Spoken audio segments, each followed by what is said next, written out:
John Lennon's Imagine, perhaps the most socially influential song ever written, beloved by millions as the anthem for the future of the planet and its people. Today we're going to show you 10 very interesting facts about the masterpiece that is Imagine.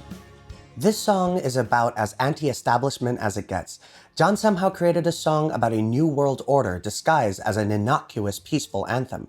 Previously, his Power to the People political song hollered for revolution and a grassroots movement for peace.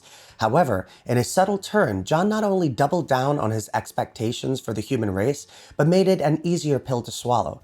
The rhetoric in his lyrics is radically progressive and deeply critical of society. No countries, no religion, no possessions, no war. These are concepts that challenge not only the wealthy, but everyone in society. This was a philosophical barrage of new ideas born from the late 60s, and this message was easily disseminated into the consciousness of the people through its calm and uplifting music. And although this first fact is rather heavy for what seems to be a lovely old song, it's important to remember that John Lennon's influence was palpable, even leading him to be investigated by the US government. For writing songs, John says, "Now I understand what you have to do. Put your political message across with a little honey. Imagine is an anti-religious, anti-nationalistic, anti-conventional, anti-capitalistic, but it was sugar-coated, and it is accepted." At this point, it's been a long time since the world has seen a Lennon-McCartney composition since the breakup. However, John gives co-writing of Imagine to his wife Yoko Ono, inspired by a poem by Yoko in her book Grapefruit that reads, "Imagine the clouds dripping, dig a hole in your garden to put them in." Even though this feels like a far cry from the lyrics of Imagine, John maintains that it's truly what inspired him, saying, "The song was originally inspired by Yoko's book Grapefruit. In it are a lot of pieces saying, imagine this, imagine that. Yoko actually helped a lot with the lyrics, but I wasn't man enough to let her have credit for it. I was still selfish enough and unaware enough to sort of take her contribution without acknowledging it. It was still full of wanting my own space after being in a room with the guys all the time, having to share everything." Comedian/activist Dick Gregory was also crucial in Imagine's inception. He had given John a Christian prayer book, which sent him on a new path. John says, "Dick Gregory gave Yoko and me a little kind of prayer book. It is in the Christian idiom, but you can apply it anywhere. It is the concept of positive prayer. If you want to get a car, get the car keys. Get it? Imagine is saying that. If you can imagine a world at peace with no denominations of religion, not without religion, but without this my God is bigger than your God thing, then it can be true." With all these influences, John commenced and completed most of Imagine in one writing session. In May 1971, John sat at his iconic white grand piano. Yoko was present watching as he played the melody and wrote the majority of the lyrics. Later, he recorded versions of it at his home with assistance from Alan White, Klaus Voormann, Nicky Hopkins, and producer Phil Spector.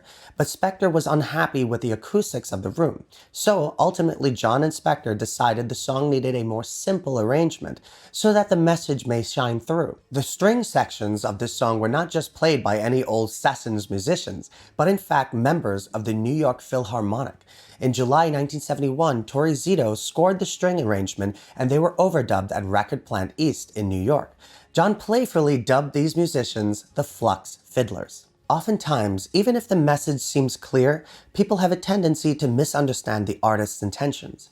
The World Church reached out to John and asked to change the lyrics "Imagine no religion" to "Imagine one religion," which John obviously declined, saying, "The World Church called me once and asked, can we use the lyrics to Imagine and just change it to Imagine one religion?" That showed they didn't understand it at all. It would defeat the whole purpose of the song, the whole idea. That's why it's so irritating when musicians who cover the song disregard its meaning and change the lyrics to fit their own ideology. Here's an example.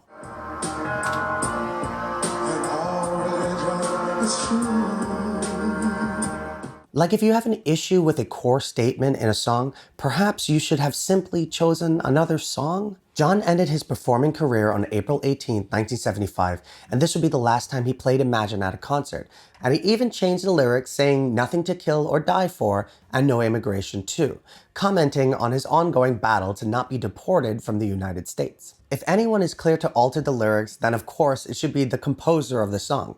John, after receiving some backlash on his hypocritical no possessions too line, while he owned a mansion and a Rolls Royce and so on, he decided at a performance at Madison Square Garden in 1972 to swap out Imagine No Possessions, I Wonder If You Can, to I Wonder If We Can, and for good measure changed Nothing to Kill or Die For, A Brotherhood of Man, to A Brotherhood Sisterhood of Man. Imagine became the best-selling single of John Lennon's entire solo career, peaking at number 3 on Billboard and number 1 in Canada. After his death in 1980, the single re-entered the UK charts, reaching number 1 and stayed there for 4 weeks. Imagine has been covered by Elton John, Queen, David Bowie, Stevie Wonder, Neil Young, and many, many more. This was the anthem John had been working towards his entire life. After All You Need Is Love, after Revolution, after Give Peace a Chance, and after Power to the People. It's evident that Imagine was the culmination of everything John learned as a social activist that used music for his cause. In George Harrison's song All Those Years Ago, written about John, he mentions, "You were the one who imagined it all." John Lennon used his fame and wealth to spread a message that matters. By his own admission, he was a chauvinist turned feminist, a violent man turned peaceful, and a musician turned socially conscious. His wife Yoko sums it up quite well. She says, "Those who know the song Imagine understand that it was written with a very deep love for the human race and a concern for its future. It is about the betterment of the world for our children and ourselves. And if that's not a thing worth fighting for, I don't know what is." Thanks for watching, everyone. Follow us here, and I'll see you next time.